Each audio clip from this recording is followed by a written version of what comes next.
कस्में वादे प्यार वफा, वादे हैं वादों का क्या, मगर बातें हैं बातों का क्या। तीर से निकली हुई कमान, जुबान से निकली हुई जुबान, कहाँ वापस आती है, वह तो फिजाओं में तैरती रहती है। जिन्हें सुनना है उनके कानों में गूंज सुनाई देती रहती है। यह बात मैं इसलिए कह रहा हूं कि सरकार 3 साल का कार्यकाल पूरा करने पर जश्न मनाने की तैयारी कर रही है, जिसके लिए कैबिनेट की बैठक भी हुई है। हालांकि उसमें कई एजेंडे भी थे। 3 साल के जश्न के मौके पर सरकार हर जिले में प्रभारी मंत्रियों, विधायकों के जरिए कामकाज बताएगी, मगर बेरोजगार अब भी बैठे हैं। जो वादे उनसे किए गए थे उन वादों को याद दिला रहे हैं। रीट भर्ती परीक्षा में 50,000 पद करने के लिए बेरोजगार कई दिनों से आंदोलन कर रहे हैं। वह बात तो छोड़ दीजिए, सरकार ने कहा था कि रीट भर्ती परीक्षा में पेपर आउट हुआ है तो दोषियों को बख्शा नहीं जाएगा। बातें थीं, बातों का क्या। भजनलाल कहां गया, कौन दोषी था, कितने लोगों ने कहां कहां पेपर बेचा, सरकार बता नहीं रही है।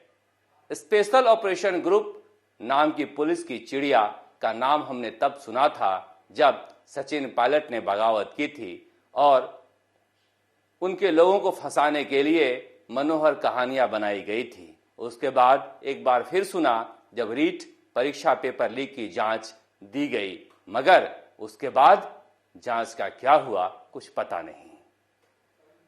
सरकारें जानती है कि जनता भूल जाती है, इसलिए भूल जाने दो।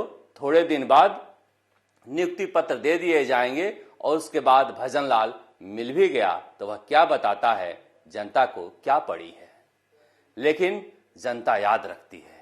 यह बात मैं इसलिए कह रहा हूं कि पिछले 20 सालों में मैंने देखा है, सरकार इनकी हो या सरकार उनकी हो, आखिरी के 2 साल में काम करते हैं और जनता बदल देती है। इसका मतलब जनता को याद रहता है कि 3 सालों तक इन्होंने तड़पाया है।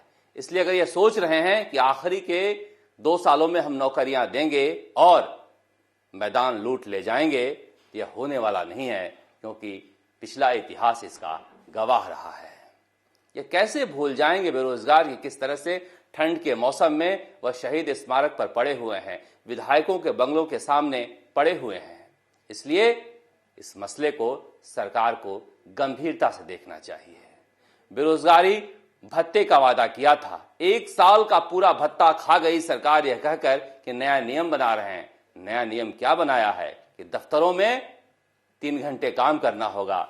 सरकारी कंपटीशन की पढ़ाई करने वाले दफ्तरों में बेगार करेंगे तो फिर क्या पढ़ाई करेंगे, और 1 साल 2 साल बेरोजगारी भत्ता के लिए 3 घंटे का बेगार कर अपना जीवन क्यों बर्बाद करेंगे। तो देखिए कैसे छल किया जा रहा है। आज के कैबिनेट के एजेंडे में अडानी पावर को जमीन का आवंटन भी है। उसी अडानी को जिसके बारे में राहुल गांधी ने जयपुर की रैली में कहा था कि प्रधानमंत्री नरेंद्र मोदी सुबह उठते हैं तो दिमाग में यही रहता है कि आज अडानी अंबानी को क्या क्या दे दूं। मगर बातें हैं, बातों का क्या। मगर कई बातें सियासी भी हुई हैं। कल हमने आपको बताया था कि मुख्यमंत्री अशोक गहलोत महंगाई रैली के 2 दिन पहले से उखड़े हुए थे। कई लोगों ने भारी आपत्ति जताई और कहा कि वह पूरे कॉन्फिडेंस में थे। अपना अपना नजरिया होता है।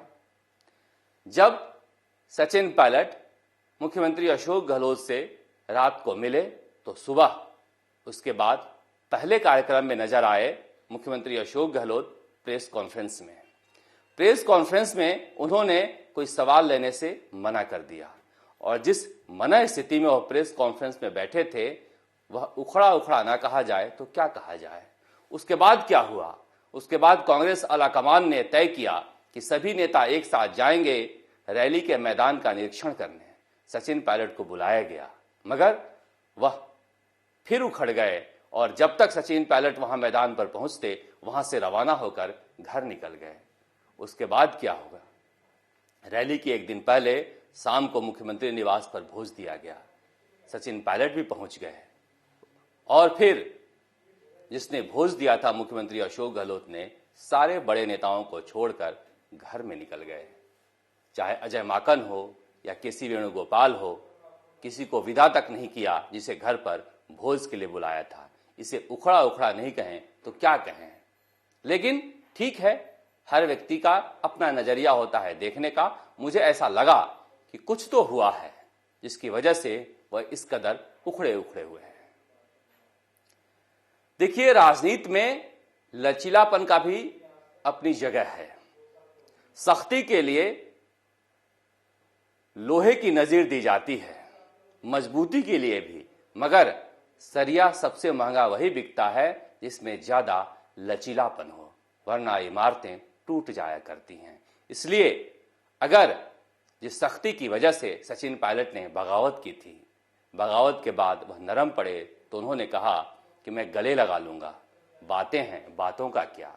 यही बात पत्रकार का धर्म होता है कि नेताओं को याद दिलाते रहें कि दर पर आए थे, गला लगाया क्या और आगे का रास्ता क्या है। अगर कांग्रेस आलाकमान चाहता है कि साथ मिलकर चलें तो इसमें बुराई क्या है। देखिए किस पिच पर उत्तर प्रदेश में बीजेपी खेल रही है, दूर दूर तक कोई दिखाई नहीं दे रहा है। अभी ऐसा लग रहा है आपको कि राजस्थान में मैदान खाली पड़ा है, कांग्रेसियों को लगता है कि वापसी तय है। मगर यकीन मानिए, उत्तर प्रदेश चुनाव खत्म होने के बाद, गुजरात चुनाव खत्म होने के बाद जब बीजेपी यहां पर आकर बैठेगी और जिस पिच पर उत्तर प्रदेश में वो खेल रहे हैं उस पिच पर खेलना शुरू करेगी, तो मुख्यमंत्री अशोक गहलोत हर बार की तरह उखड़े उखड़े नजर आएंगे और वहां पर उन्हें जरूरत पड़ेगी सचिन पायलट की युवा जोश की। इसीलिए सख्त सरिये के बजाय लचीलापन अपनाएं। अगर आलाकमान चाह रहा है कोई राह निकले तो राह निकालने की कोशिश करें।